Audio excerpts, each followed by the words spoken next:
মন্তব্য করেছিলেন, মানে যে উক্তি তাকে খ্যাতি এবং কুখ্যাতি দুটোই দিয়েছিল, এটা হচ্ছে বাঙালি আত্মবিস্মৃত জাত।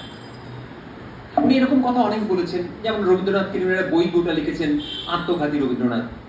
তো উনি এই ধরনের কথা বলতে অভ্যস্ত ছিলেন এবং বলার পিছনে অত্যন্ত সঙ্গত এবং যুক্তিনিষ্ঠ কারণ ব্যাখ্যা করতেন। আজকে এই সন্ধ্যায় দাঁড়িয়ে মনে হচ্ছে নীরজশ্রী চৌধুরীর বলা কথাগুলো একই সঙ্গে ঠিক এবং একই সঙ্গে ভুল, একটা অদ্ভুত ধাঁধার মতো। আজকে যে প্রসঙ্গে আমরা সবাই জড়ো হয়েছি, যাকে স্মরণ করার জন্য, যার কাজ নিয়ে কথা বলার জন্য, সেই মানুষটির সন্ধান যেমনটা শ্রদ্ধেয় শান্তিদা বলছিলেন, আমরা পেয়েছিলাম এই সভার আজকে যিনি সভামুখ্য, আমাদের নদিয়ার অত্যন্ত বিশিষ্ট মানুষ ডক্টর বাসুদেব মন্ডলের হাত দিয়ে। যে শিবপুর স্কুলের কথা বারবার করে উঠে আসছে, যে শিবপুরের কথা আসছে, সেই শিবপুরের শতবর্ষে আমি কুমারনাথ জেঠু এবং শান্তিদার সঙ্গে যাবার আমার সৌভাগ্য হয়েছিল এবং সেখানে গিয়েই আমাদের প্রথম আবিষ্কার বা খুঁজে পাওয়া বীরেন্দ্রনাথ বিশ্বাস এবং তার রবীন্দ্র শব্দকোষ। এবং সেখানে গিয়ে আমরা দেখেছিলাম যে বীরেন্দ্রনাথ বিশ্বাসের কি প্রভাব এবং তাকে ঘিরে সেখানকার মানুষের আবেগ। কিন্তু দুর্ভাগ্যের বিষয় ছিল যে বিষয়টা অত্যন্ত একটা স্বল্প পরিসরে আটকে ছিল। শিবপুর গ্রাম, সেখানকার মানুষ, তার পরিবারের মানুষ, তার ছাত্র, তার সহকর্মী, এরা শুধুমাত্র বীরেন্দ্রনাথ বিশ্বাসকে নিয়ে জানতেন। বাকি আমরা যারা, তারা, আমার বলতে কোনো দ্বিধা নেই, শিবপুরে যাওয়ার আগে বীরেন্দ্রনাথ বিশ্বাস বলে কারোর নাম আমি শুনিনি, রবীন্দ্র শব্দকোষ বলে কোনো বইয়ের নাম আমি জানতাম না। ওখানে পৌঁছানোর পর আমার যেন মনে হলো যে একটা মানে ওই আবিষ্কার হয় না, খনি আবিষ্কার, নতুন কিছুর একটা খনির মধ্যে আমরা ঢুকে পড়েছি। তো সেদিন ওখানে কিছু ছবি তুলে আনা হয়েছিল এবং কথা হয়েছিল আজকের যিনি প্রধান অতিথি শ্রদ্ধেয় বীরেন্দ্র কুমার বিশ্বাসের বড় ছেলের সঙ্গে, কথা হয়েছিল ডাক্তারবাবু বাসুদেব মন্ডলের সঙ্গে। ফেরার পরে আমার পেশাগত কারণে আমার খবরের কাগজে প্রথমে একটা কর্চা বেরিয়েছিল, যার প্রধান ছিল শিবপুর স্কুলের শতবর্ষ। তারপর একটা বড় লেখা বেরিয়েছিল বীরেন্দ্রনাথ বিশ্বাস নির্জন এককের সাধক বলে। সেটা ছিল জানুয়ারি মাস, ফেব্রুয়ারিতে এইগুলো হলো এবং মার্চ মাসে আমরা কাগজে লেখাটা করেছিলেন বীরেন্দ্রনাথ বিশ্বাসের মৃত্যুদিন ধরে। সেবারই 23 সালে পুরাতত্ত্ব পরিষদের বার্ষিক ইতিহাস পুরাতত্ত্ব সম্মেলনে বীরেন্দ্রনাথ বিশ্বাসের যে রবীন্দ্র শব্দকোষ, তার কিছু বিষয় নিয়ে, প্রধানত তার শব্দকোষের কিছু বিষয় নিয়ে আমরা একটু আলোচনা করেছিলাম ছোট পরিসরে। তারপর থেকে যেটা হয়েছে, বীরেন্দ্রনাথ বিশ্বাসের চর্চাটা শুরু হয়েছে। শান্তিদার সঙ্গে আমার এই বিষয়ে একাধিকবার আলোচনা হয়েছে এবং আমরা যেটা বলি লেগে থাকা। আমি আজকে যখন বিকেলবেলা এখানে এসে পৌঁছলাম এবং দেখলাম সবাই এসে গেছেন, তখন আমার মনে হচ্ছিল যে একটা মানুষ এককভাবে নানা রকম ব্যস্ততার মধ্যে একটু একটু একটু একটু করে লেগে থেকে কিভাবে আজকের এই সন্ধ্যাটাকে অর্গানাইজ করলেন বা উপস্থাপিত করলেন। এখন বীরেন্দ্রনাথ বিশ্বাসকে নিয়ে শান্তিদার আগ্রহের কারণটা শান্তিদা নিজেই বলেছেন। 1972 সাল, আমরা যেমন 2023 সালে গিয়ে ভুলে যাওয়া বীরেন্দ্রনাথ বিশ্বাসকে নতুন করে খুঁজে পেয়েছিলাম, বীরেন্দ্রনাথ বিশ্বাস প্রথম জনসমক্ষে আসছেন সালটা 1972। রবীন্দ্র বিশেষজ্ঞ পুলিন বিহারী সেন তখন একটা কাজ করছেন, রবীন্দ্রনাথের উপরে লেখা যত গ্রন্থ তার একটা ক্যাটালগ তৈরি করছেন, পঞ্জীকরণ করছেন, বাংলা ভাষায় রবীন্দ্রনাথের উপর যত বই আছে সেই বই। কারণ আমরা জানি বাংলাদেশে সম্ভবত চৈতন্যদেবের পর সবচেয়ে বেশি বই যাকে নিয়ে লেখা হয়েছে তিনি হচ্ছেন রবীন্দ্রনাথ। চৈতন্যদেব এবং রবীন্দ্রনাথের মধ্যে আর কাউকে নিয়ে এত বই লেখা হয়েছে বলে আমার ধারণা বোধহয় নেই আর কি, ভুল হতে পারি আমি। তো সেই সূত্রে তার কাছে একটা বইয়ের নাম এলো রবীন্দ্র শব্দকোষ। তিনি নিয়মিত তখন প্রচুর রবীন্দ্রনাথের উপর বই পাচ্ছেন, তখন তিনি বইটা হাতে পাননি। খবর পেলেন যে বাকি যে বইগুলো আলাপ আলোচনা, প্রবন্ধ, নিবন্ধ, সমালোচনা, এর বাইরে রবীন্দ্র কোষ একটা সম্পূর্ণ সেপারেট আইডেন্টিটি অফ বুকস, একটা অন্য রকমের একটি বই। কি বই? এক কথায় বললে একটা অভিধান, ডিকশনারি।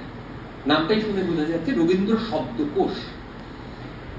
সেখানে কি আছে?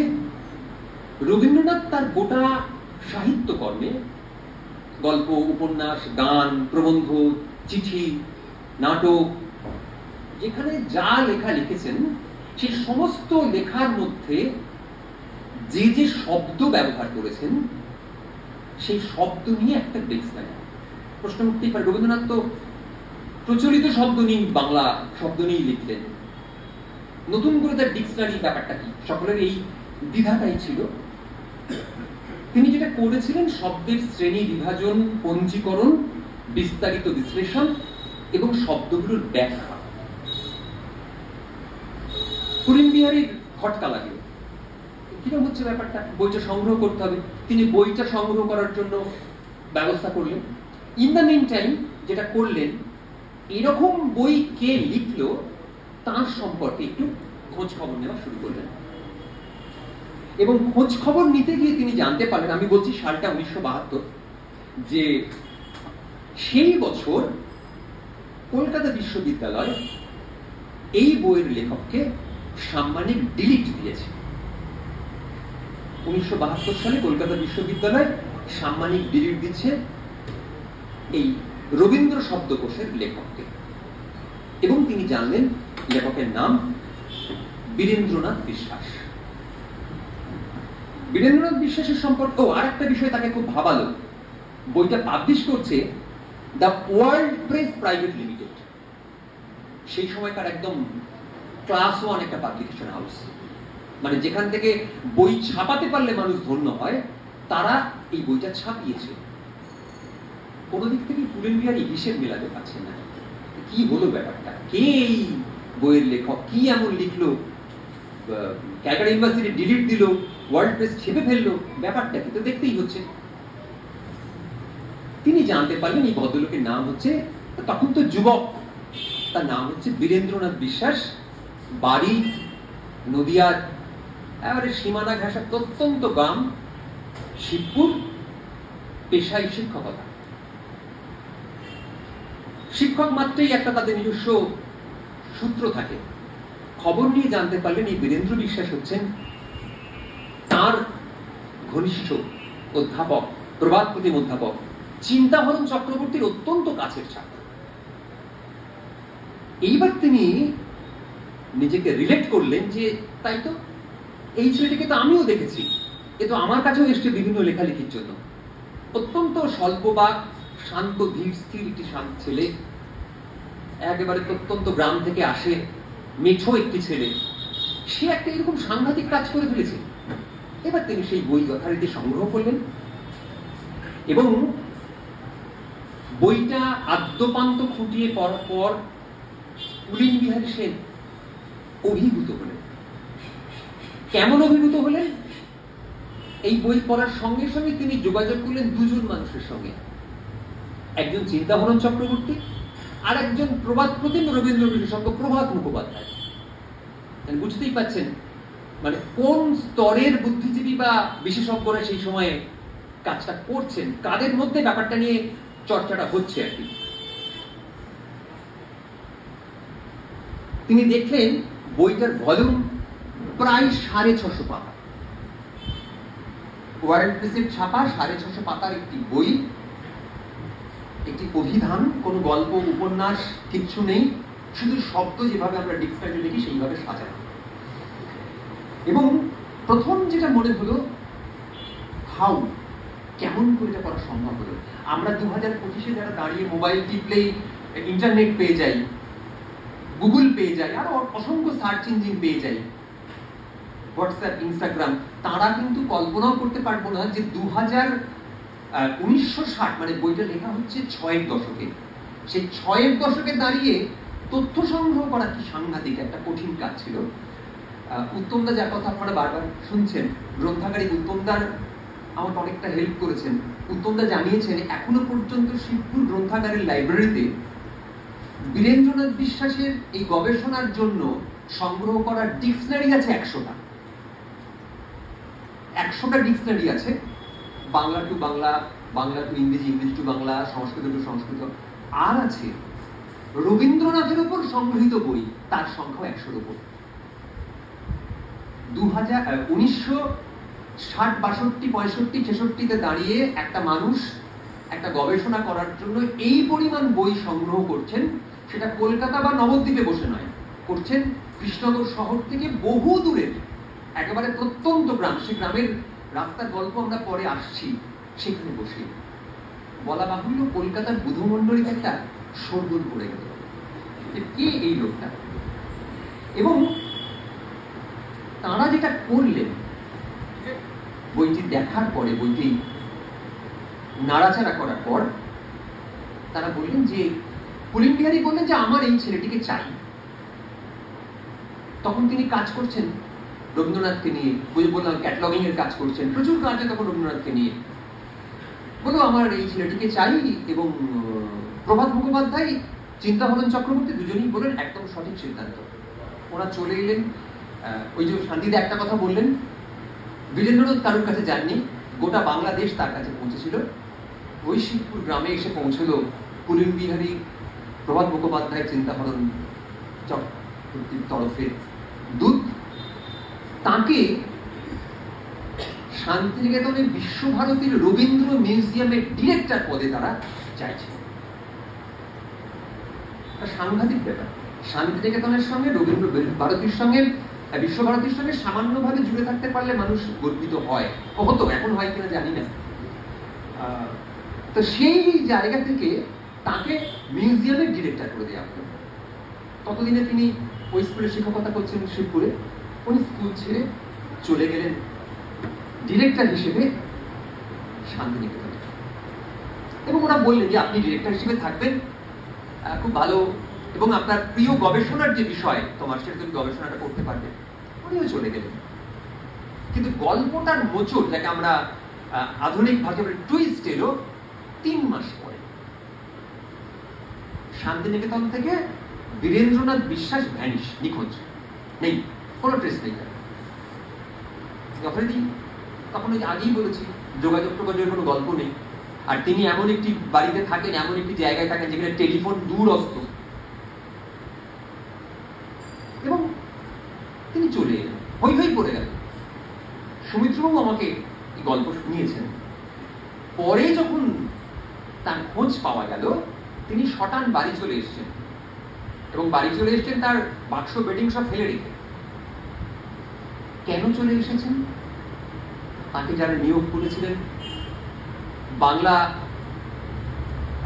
জগতের নক্ষত্র বলা যেতে পারে, নামগুলো শুনলেই বুঝতে পারছেন আপনারা, পুলিন বিহারী, প্রভাত মুখোপাধ্যায়, চিন্তাহরণ চক্রবর্তী, তাদের তিনি পরিষ্কার উত্তর দিয়ে, বিশেষ করে পুলিন বিহারীকে উনি বলেছিলেন, অত টেলিফোন ধরা আমার পক্ষে সম্ভব নয়। হ্যাঁ, তারা আর টেলিফোন ধরবে না, এরকম একটা বড় পদে গেছে, ডিরেক্টর মিউজিয়ামের। আসলে তৎকালীন সারস্বত সমাজের এই নক্ষত্রদের কাছে দ্বিধাহীন কণ্ঠে বীরেন্দ্রনাথ জানিয়েছিলেন, শান্তিনিকেতনে শান্তির বড় অভাব, নির্জনতা নেই সেখানে, অত লোকজন, প্রচুর হইচই, কথা, এসব তার ভালো লাগেনি। তো পুলিন বিহারী বলেছেন, তো তুমি তো বাবা সেটা আমাকে বললেই পারতে, তোমার এসব ভালো লাগছে না, আমি অন্য ব্যবস্থা করতাম। তো উনি তখন বলেছিলেন যে স্যার, তাহলে আপনি কি আমাকে আসতে দিতেন, আমাকে মার্জনা করতেন। যেটা আমার মনে হয়েছে, বাসুদেব মন্ডল বা সৌমিত্র বিশ্বাসের সঙ্গে কথা বলে, বীরেন্দ্রনাথের রবীন্দ্র চর্চা ছিল নির্জন এককের চর্চা। লোকালয় থেকে অনেক দূরে সাধক বসে যেমন তপস্যা করে, রবীন্দ্র চর্চাটা ছিল তার কাছে একটা তপস্যা। কোলাহলের সেখানে বারণ, কথা সেখানে কানে কানে। তাই শান্তিনিকেতনের পরিবেশ তিনি মানাতে যেমন পারেননি, পরবর্তীকালে আরো অনেক এইরকম কাজ যেখানে একটা নিয়মতান্ত্রিক সিস্টেম আছে, সেই সিস্টেমে তিনি কখনো কাজ করেননি। এবং তিনি বলেছিলেন যে তৎকালীন সারস্বতজনের যে সভাগৃহ, সেখান থেকে তিনি নিজেকে সরিয়ে দিয়েছেন। এবার মাথায় রাখতে হবে যে ৭০-৭২ সালে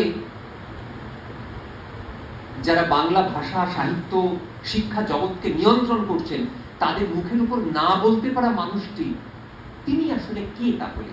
এখন তো একটা আমরা পরিচয় পাই, তিনি একটা বই লিখেছেন, বইটা একটা অভিমান, রবীন্দ্রনাথকে নিয়ে একটা হই হই কাণ্ড হয়েছে, ইত্যাদি ইত্যাদি সব বোঝা গেল। আসলে মানুষটা কে? একটু তার ছোট্ট করে তার একটু জীবনপঞ্জির দিকে যদি তাকাই, নদিয়ার মূল জনপদ মানে কৃষ্ণনগরকে যদি আমরা কেন্দ্র ধরি, সদর থেকে বহু দূরে তার জন্ম। সেটা আসলে 1925-এর 23শে জানুয়ারি। এটাও আমার সুমিত্র বাবুর কাছ থেকে পাওয়া। তখন তো বয়সে নানা রকম হেরফের করতে হতো, ওই রকম সার্টিফিকেট, বার্থ সার্টিফিকেটের ব্যাপার ছিল না, সেই প্রয়োজনে এটা 27 করা হয়েছিল। আসলে তার জন্ম, অর্থাৎ আমরা শতবর্ষে রয়েছি, আর খুব সাংঘাতিক একটা বছরে বা সাংঘাতিক সময়ে আমরা এই আলোচনাটা করছি। প্রকৃত অর্থে তার শতবর্ষেই আমরা এখন যাপন করছি। বাবা ব্রজরাজ বিশ্বাস ছিলেন মালদা জমিদারের নায়েক, বাবা ছিলেন নায়েক, ফলে তাকে বিভিন্ন সময়ে ঘুরে ঘুরে বেড়াতে হয়েছে বাবার সঙ্গে সঙ্গে। তো ফলে তিনি শিবপুরে জন্মালেও তার পড়াশোনাটা শুরু হয়েছিল কিন্তু মালদাতে। মালদা টাউন স্কুলে প্রাথমিক লেখাপড়া শুরু, তারপর বাবার সঙ্গে চলে যাওয়া আজকের বাংলাদেশের রাজশাহী কলেজ, সেখানে ইন্টারমিডিয়েট পাস করেন। শান্তিদা সেদিন বলছিলেন যে রাজশাহী কলেজ কিন্তু সেই সময়ে ইকুইভ্যালেন্ট টু প্রেসিডেন্সি, সেই সময় রাজশাহী কলেজ কিন্তু ইকুইভ্যালেন্ট টু প্রেসিডেন্সি। এরপরে বিএ করলেন তিনি আমাদের কৃষ্ণনগর গভর্নমেন্ট কলেজে, যেখানে এসে তিনি পেলেন চিন্তামণি চক্রবর্তী। এমএ পাস করলেন ক্যালকাটা ইউনিভার্সিটি থেকে, সালটা 1952। তারপর বিটি 1954 তিনি যোগ দিচ্ছেন শিবপুর কলেজে, শিবপুরের স্কুলে শিক্ষক হিসেবে, বাংলা সহশিক্ষক হিসেবে। কালকে উত্তমদা আমাকে রাত্রিবেলাতে একটা দুষ্প্রাপ্য জিনিস পাঠিয়েছেন, তার অনেকটাই আমি এখানে নিতে পারিনি। 88-79 সাল নাগাদ তার যখন স্কুলের প্রধান শিক্ষক হিসেবে তিনি যখন শেষ করছেন তার চাকরি জীবন, তার শেষ বছর স্কুলে লেখা পত্রিকাতে একটি যেমন দেখেছি শিবপুর, যা দেখেছি যা শুনেছি, সেটা উনি কালকে রাত্রিবেলা আমাকে 8টার পরে হোয়াটসঅ্যাপ করেছেন। পড়ছিলাম বড় করে খুলে, অনবদ্য লেখা।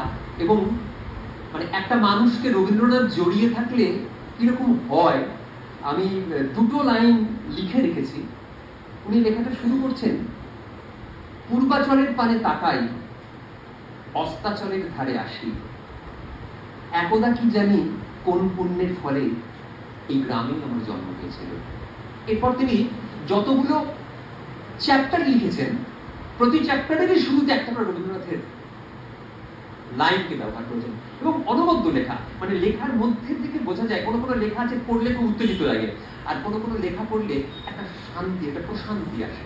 আমার কালকে রাত্রিবেলাতে ওনার লেখা পড়তে গিয়ে একটা অদ্ভুত শান্তি, মানে যেটা আমি ফিল করছিলাম, যে মানুষটা শান্তিনিকেতন থেকে ছেড়ে চলে আসে আবার ওই গ্রামে।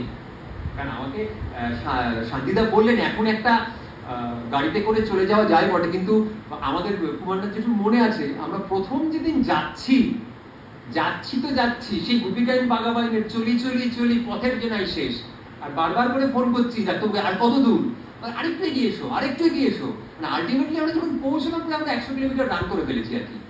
এবং গোটা রাস্তার দুপাশে ধুধু মাঠ, শুধু একটা পাকা রাস্তা। এবার ভাবুন, আজ থেকে 60 বছর আগে যখন এই পাকা রাস্তাটা ছিল না, তখন সেটা কি ভয়ঙ্কর ছিল। সেই গল্প বলবেন, আমি সেই গল্প আমি করছি না, সেই গল্প আমরা ডাক্তারের কাছ থেকে শুনবো। শুধু একটা কথা বলে দিই, যে আমি গ্রামে শুনছিলাম বর্ষাকালে, আপনারা এখনো টিভিতে রোজই দেখছেন এরকম গ্রামের রাস্তার গল্প, রোজ আমরা টিভিতে দেখছি, ভয়ঙ্কর অবস্থা। গ্রামের লোকেরা মজা করে ওই কাদাকে বলতো দধি কাদা, মানে কাদা দইয়ের মতন হয়ে যেত আর কি, মানে সে কাদাতে পা দিলে হাঁটু পর্যন্ত অনিবার্য ডুবে যাবে আর কি। তো সেই কাদামাখা পথ অতিক্রম করে বীরেন্দ্রনাথ বিশ্বাসের এই একটা যাকে বলে ম্যাগনাম ওপাস কাজ হয়েছিল আর কি। তাহলে শিবপুর গ্রামের কিন্তু আরেকটা গল্প আছে। মানে যদি আমরা মূল আলোচনাতে ঢুকছি একটু একটু করে, ধান ভান্তির শিবের গীত যেমন, বীরেন্দ্রনাথ বিশ্বাসের গল্প বলতে গেলে শিবের গীত মানে শিবপুরের গল্প না বললে হবে না। যে গ্রামের কথা আমরা বলছি এরকম গ্রাম পশ্চিমবঙ্গে কয়েক হাজার আছে। এই ইজু ইজু গ্রাম, বহু ইন্টেরিয়ার, রাস্তা নেই, অমুক নেই, আলো নেই, জল নেই, তখনও ছিল, এখনো আছে। পার্থক্যটা এখানে নয়, পার্থক্য অন্য জায়গায়। আর 5 জন বাংলা মাস্টারমশাইয়ের থেকে বীরেন্দ্রনাথ যেভাবে আলাদা, আর 5টা বাংলা গ্রামের থেকে শিবপুর সেভাবে আলাদা। শিবপুর গ্রামের একটা সাংঘাতিক ইতিহাস আছে, সেটা আবার অন্য জায়গায় খুঁজে পাওয়া। নদিয়ার স্বাধীনতা সংগ্রাম বলে একটা বই বেরিয়েছিল, সেটা বেরিয়েছিল আমাদের স্বাধীনতা রজত জয়ন্তী বর্ষে। রাজ্য সরকারের পাবলিকেশন, আমাদের জেলা শাসকের তত্ত্বাবধানে বইটা বেরিয়েছিল এবং মোহনকালী বিশ্বাস, শিবরাম গুপ্তের মতন নদিয়ার যারা স্বাধীনতা সংগ্রামী তারা সেই বইটা সম্পাদনা করে। অত্যন্ত দুর্মূল্য একটি বই। সেই বইতে একটা অসাধারণ তথ্য পাওয়া যাচ্ছে। ব্রিটিশ তাড়ানোর জন্য প্রথম যে সশস্ত্র বিপ্লবের সূচনাটা বাংলায় হলো, তার মূলে ছিলেন বাঘা যতীন্দ্রনাথ মুখোপাধ্যায়। নদিয়ায় তার মামার বাড়ি, ফলে তার একটা সাংঘাতিক নেটওয়ার্ক তৈরি ছিল নদিয়াতে। যতীন্দ্রনাথ বিশ্বাস সশস্ত্র বিপ্লব ব্রিটিশদের সঙ্গে সরাসরি লড়াই করতে গিয়ে বুড়িবালামের যুদ্ধে চলে গেলেন। ওই রকম নেতা হঠাৎ করে সরে গেলে কি হয়, গোটা মুভমেন্টটা মুখ থুবড়ে পড়ে। বাংলার বিপ্লবীরা তখন ঠিক করেছিল তারা এই মুভমেন্টটাকে এভাবেই চালাবে, তার জন্য রসদ জোগাড় করতে হবে। এবং রসদ জোগাড় করার জন্য তারা একটা অদ্ভুত পথ বেছে নিয়েছিল। কি পথ? সরাসরি ধনাঢ্য জমিদারের বাড়িতে ডাকাতি করা। 1915, তার কয়েক মাস আগেই বুড়িবালামের যুদ্ধ শেষ হয়েছে। 1915 শিবপুরে প্রথম এই ডাকাতি হলো। এটা শিবপুরবাসীর দাবি যে বিপ্লবী আন্দোলনকে সচল রাখার জন্য অস্ত্র এবং অর্থ দুয়ের যোগানের জন্য দরকার হচ্ছে প্রচুর অর্থ, এবং সেই অর্থ তারা সংগ্রহ করবেন সরাসরি জমিদার বাড়ি আক্রমণ করে। কি শহরে কি গ্রামে। নীলকর আন্দোলন যখন নদিয়া থেকে ফ্লারিশ করেছিল, একইভাবে তারাও অর্থ সংগ্রহ করত। শিবপুরবাসীর দাবি, গ্রামের মানুষেরা বলেছেন, এই ডাকাতি প্রথম হয়েছিল সেই গ্রামের জনৈক ধনাঢ্য জমিদার বিশ্বাস বাড়ি, এবং সে গল্প ভারী চমৎকার। এবং দিনটা হচ্ছে 1915 সালের 30 সেপ্টেম্বর। শিবপুর গ্রামে অনেক দিক থেকে খ্যাতি ছিল, তুখোর ফুটবল টিম ছিল, মাঝে মাঝে গ্রামে ফুটবল টুর্নামেন্ট হতো। সেরকমই এক ফুটবল টুর্নামেন্টের টিম হিসেবে এই ডাকাতরা গ্রামে এসেছিল। দুপুরবেলায় খেলাধুলো হলো, তারপর রাতে যেমন হয় খেলার পরে সেই জমিদার বাড়িতে আশ্রয় নিয়েছেন, সেখানে গানটা হচ্ছে, গান বাজনা হলো। অনেক রাত, সবাই ঘুমিয়ে পড়েছে। কয়েকজন ওখান থেকে উঠে এসে বললো, আমরা আপনাদের কোনো ক্ষতি করব না, আমরা এই কাজের জন্য এসেছি, আমাদের টাকা লাগবে। এবং সম্ভবত যে আয়রন চেস্টটা ভেঙে ডাকাতি হয়েছিল, বীরেন্দ্রনাথ বাবু সেই আয়রন চেস্টটা পরে স্কুলে এনে রেখে দিয়েছিলেন। এখনো বোধহয় সেই স্কুলে সেই আয়রন চেস্টটা রাখা আছে। এবং পরবর্তীকালে শিবরাম গুপ্ত তার স্বাধীনতা সংগ্রামে নদিয়াতে লিখছেন, নদিয়া জেলার কোতোয়ালি থানার শিবপুর গ্রামের এক কৃষিজীবীর বাড়িতে ডাকাতি হয়। রেল স্টেশন থেকে 9 মাইল দূরে জলঙ্গি নদীর তীরে এই গ্রাম। এই দলে ছিল 20 জনের অধিক লোক। তাদের সঙ্গে ইলেকট্রিক টর্চ ও মশার পিস্তল ছিল। মশার পিস্তলটা খুব মজার ব্যাপার। সেই সময় এখন যেমন 9/11, তখন খুব দামি বা চালু পিস্তল ছিল মাউজার পিস্তল। তো মাউজার পিস্তলকে গ্রামের লোকেরা সঠিক উচ্চারণ তারা বলতো মশার পিস্তল। কিন্তু ঘটনাটা হচ্ছে, এই ডাকাত দল ধরা পড়ে গেছিল। তারা যখন ডাকাতি করে পালাচ্ছে নৌকো দিয়ে, তখন তারা ধরা পড়ে যায়। 20,700 টাকা লুট হয়। এই তথ্য দিচ্ছেন তৎকালীন স্বাধীনতা সংগ্রামী শিবরাম গুপ্ত। 20,700 টাকা লুণ্ঠিত হয়। পালানোর পথে গ্রামবাসী ও পুলিশ একযোগে ডাকাত দলকে আক্রমণ করায়।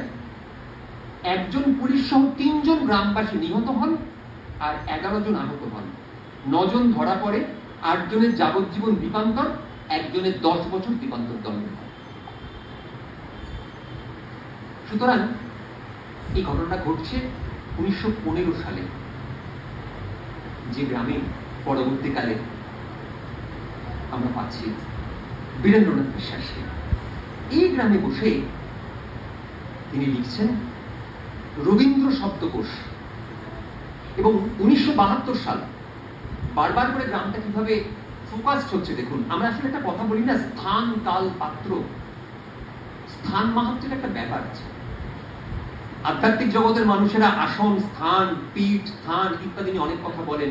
আমি অনেক সময় মানি না, কিন্তু কখনো কখনো মনে হয় জায়গা বা স্থানের একটা আলাদা গুরুত্ব আছে। 1972 সাল কলকাতায় যখন ডিলিট পাচ্ছেন বীরেন্দ্রনাথ, ঠিক সেই সময়ে পশ্চিমবঙ্গের নকশাল মুভমেন্ট দানা বাঁধছে।